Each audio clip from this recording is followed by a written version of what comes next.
That, of course, American Beat 84 by the Fleshtones on that Modern Rock show. And our guest tonight is Peter Zaremba. You know, Peter, whenever I do these interviews, I always begin with like a summation of a band's career, but I figured, you know, you and I were going to be talking about the early days of the Fleshtones. You're gonna sound like Larry King. What was it like?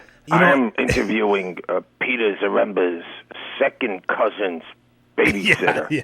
Babysitter. Watching him with the Michael Jackson stuff, Oh. Larry King will ask these questions that don't need to be asked. You know, he'll say, Miko Brando's here. Miko, Michael Jackson, was he a good dancer? I mean, you know, it's like the one thing that the entire world agrees on, you know, with Michael Jackson. Well, you know, that's the beauty of Larry. It is. It really is the beauty, right? You know, I do want to go back, though. Yeah, go back. To the very beginning. Go back. You know, I want to get the story on this, this almost apocryphal story about finding instruments and the Fleshtones sort of stumbling into music. How much of that is fact or fiction? I am like Larry King. Well, actually, he wouldn't have asked anything like you said. What was it like? You know, what was it like? Playing with Sting, right? Touring with Sting. What was Sting like? Going back to your question, though, for one, sure. Why not? Right? Yeah. I mean, you could talk about Sting too. You know. Well, he was a gentleman, Larry. Yes, that was 100% true. Whoever had lived in this house that Keith was renting, Keith and Marek, who really were, you know, founding members of the group with me, whoever lived in the house beforehand had abandoned these Japanese. At that point, was, you know, considered very crummy kind of instruments. There was a guitar with lots and lots of switches on it that didn't seem to do anything. A bass, I think it was like a teardrop copy bass that had action that was like an inch and a half up, right. You know, 2 inches up or something. But that strengthened Mark's fingers, and a very cheap drum kit. And I remember they had a cinder block holding it in place. And they used to jam with another guy named Mike Costella, and they called themselves Concrete Block. And it was just very like free-form music. And then I sort of wandered down there. I had known them for years, and had always talked about putting together a group. And we started doing something that was more, you know, kind of blues, R&B oriented. And we said, hey, we got a group. Now, you say blues, R&B oriented, but you were also very friendly with the Cramps, and you guys started toiling in the same garage rock vineyard. Oh, definitely. Yeah. Although, you know, we had been around for about a year before we saw the Cramps. They came to New York from Ohio, and we went to see them at Max's, and were bowled over by by what they were doing. And became friends, you know, mostly with Miriam. She was the friendly one. Right. And as a result, they kicked her out of the band. We became very good friends. And, you know, later on, not late, much later, things moved fast then. When we signed as Red Star Records, she became like, she worked at Red Star Records for a while, the whole crazy operation. The one thing that could get her out of the Strand bookstore. Would I be wrong in assuming that you guys had all heard Lenny Kaye's Nuggets compilation from '72, and that was like a huge record, you would the be record wrong. to have? I would be wrong. Okay, you would be wrong. I hadn't heard Nuggets until maybe in the early '80s. I finally heard a copy of it. The one Lenny Kaye thing that we had heard that was a big influence on us was he had did an Eddie Cochran compilation for United Artists, and I had gotten that maybe whatever it came out, 74 or something. Right. And that was a huge influence on us. The first cover song that we ever worked out actually was "Nervous Breakdown" by Eddie Cochran. Sure. We were into all of the songs that were on Nuggets, although we had the 45s, you know, and so you guys were like pretty hardcore record collecting. Somewhat, yeah. You know, we were music snobs, kind of. I wouldn't say I was a whole all-out record geek. Right. Although, I did hunt down like 5 Live Yardbirds early on. I had some Move records and stuff. But I wasn't an all-out, like a Jeff Conley, who knew everything, or Miriam even, who really did know everything. I knew what I had heard on the radio when I was a kid, what my sister played, the B-sides of all the 45s and things like that. Just normal stuff, Syndicate of Sound, the Count 5, things like that. They had hit records. And, so we had the 45s of that stuff. It's interesting that you would choose Nervous Breakdown. That's like one of the more obtuse Eddie Cochran tracks. That's a good one, huh? Yeah, it's a great one. Kind of comes out of nowhere. Yeah, it's got all that reverb, and there's like almost a drive-in movie element to it, But very minimal. Yeah. Really, really, really minimal, right? No lead break, no, and if anyone could play a lead break, it was him. And yet he got to the thing where he had his formula of not bothering, and minimal, clean, weird echo. Definitely a great record. So you guys sign with your first label, and all sorts of craziness happens. You bet. Yeah. And that was, and it hadn't stopped. It just that sort of set us off on that path of semi-obscurity and somewhat of a hard luck case, but also a certain amount of tragic glory and a little bit of fame along the way. Well, I could almost, in a way, call you one of the first VJs to some degree, or is that like an offensive title? No, it's not offensive. I'll tell you what, an early VJ, perhaps. Sure. But certainly not one of the first. MTV had been on for a couple of years before we got involved, and it was definitely an early thing. And I think when we were doing Cutting Edge, my show, and then they did 120 minutes after, sort of patterned it on it a bit. And even what was being shown on MTV during, when they were actually showing, videos, that was definitely, MTV's like definite golden age, right? It was, people even then said, "Oh, this is the age of MTV," blah blah blah, and the radio's finished, and it's MTV, and people make all these silly proclamations and generalizations, but MTV certainly was a force, then, and then of course they squandered it, but.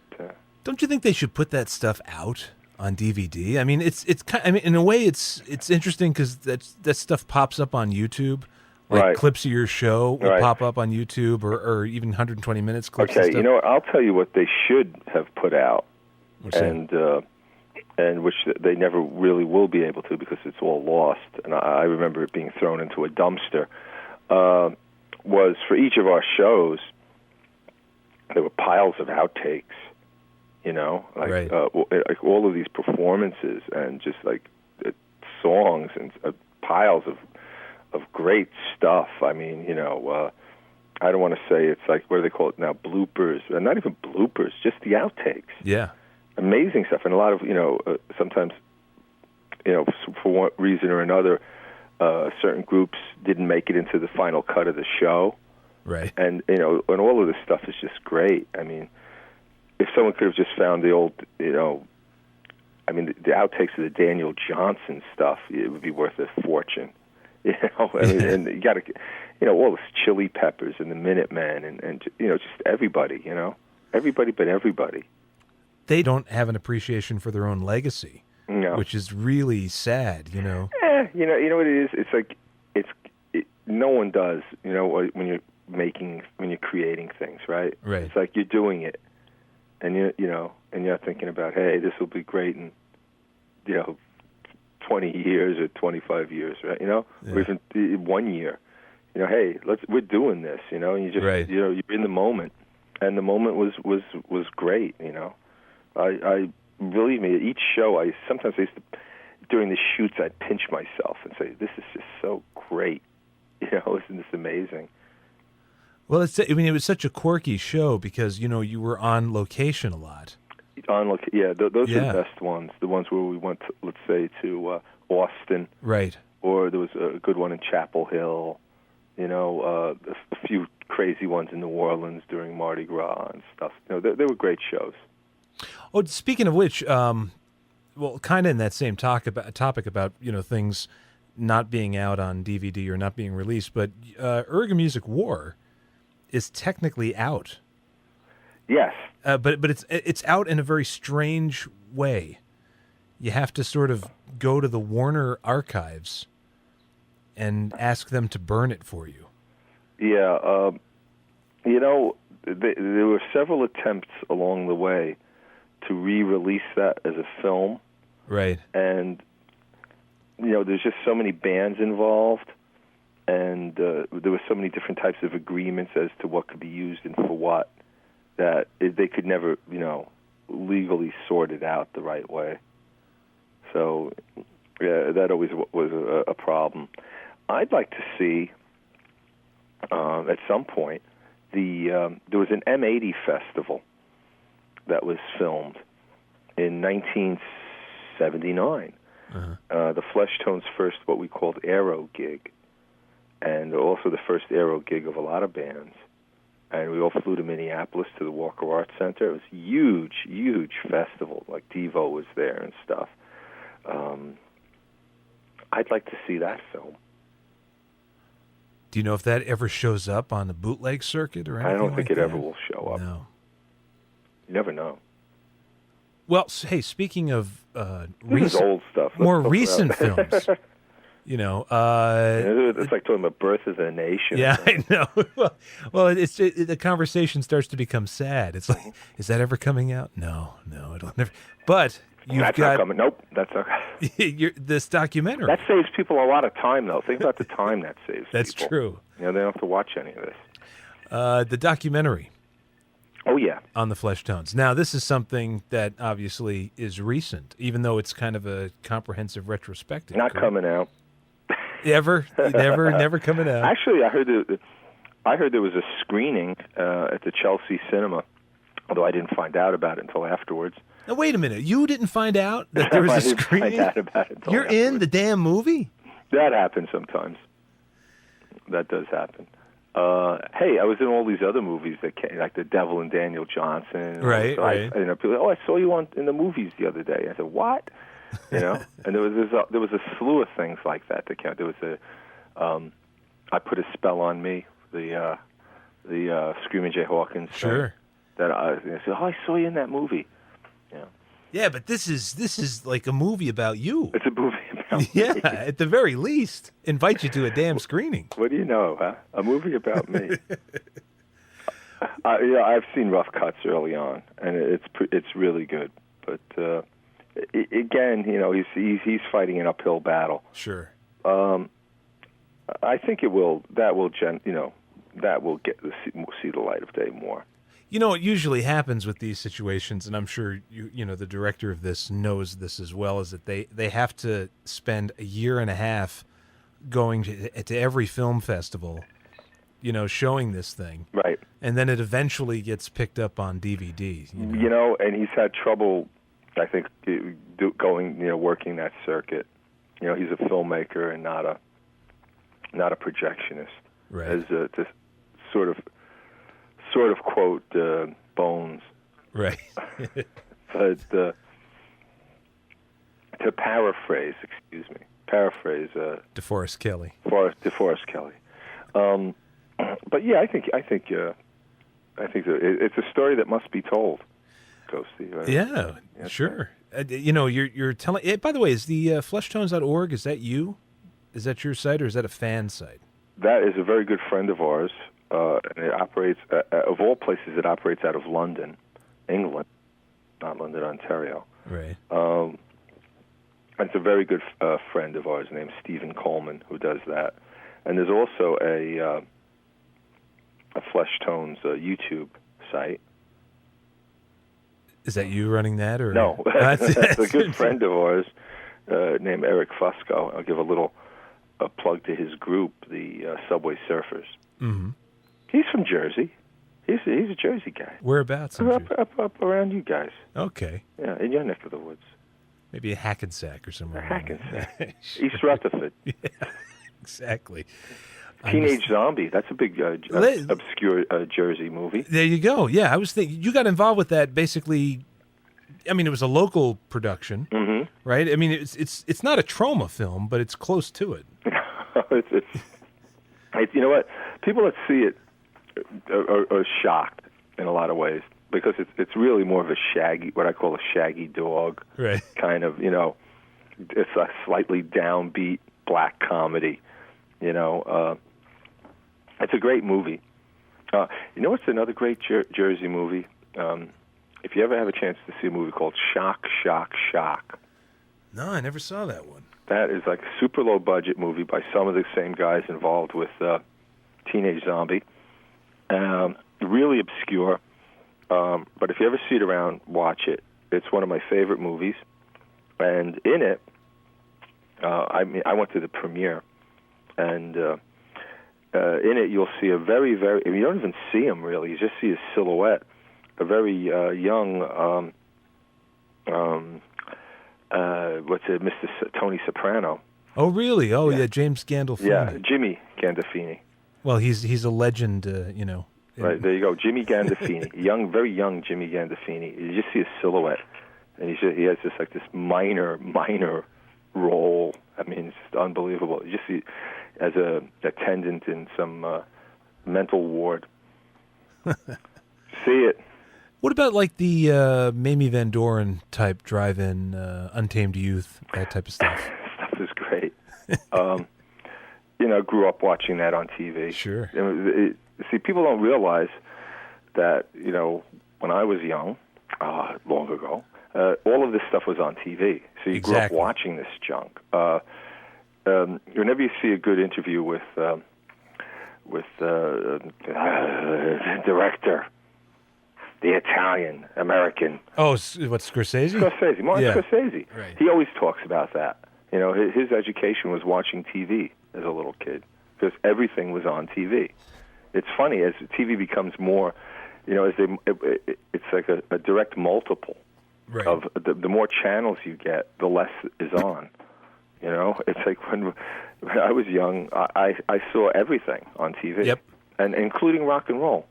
Right. And, it was just like, there was 6 channels, which was a lot.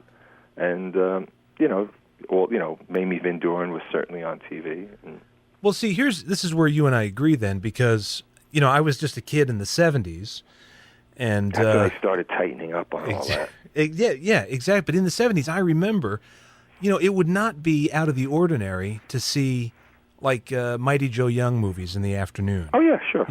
That sort of thing. They were starting to get rid of it at that point. They were starting Right. to purge the airwaves of anything interesting. But, they still had it in the 70s. Mid-70s, you still had it. But then by the end of the 70s, it was all gone. But the thing was, because we only had the 6 channels, or really, I guess 12 or 13 channels or whatever you had, including UHF, everybody saw the same stuff, and everybody got like a pretty decent movie education. You bet. I could say to anybody my age, I can make a reference to an Abbott and Costello movie. Oh, yeah. And everybody's going to know exactly what I'm talking about. They'll know the bit. But now, because of cable, and I'm not knocking cable because it is great. Ahead, all right, because of cable, look, you've got all these channels, and you've now compartmentalized all these experiences that people. You know what? And with like 700 channels, you still can't see an Abbott and Costello movie. Yeah, exactly. You can't turn on the TV and watch Attack of the Giant Gila Monster. I saw Plan 9 from Outer Space a half a dozen times before the age of 7.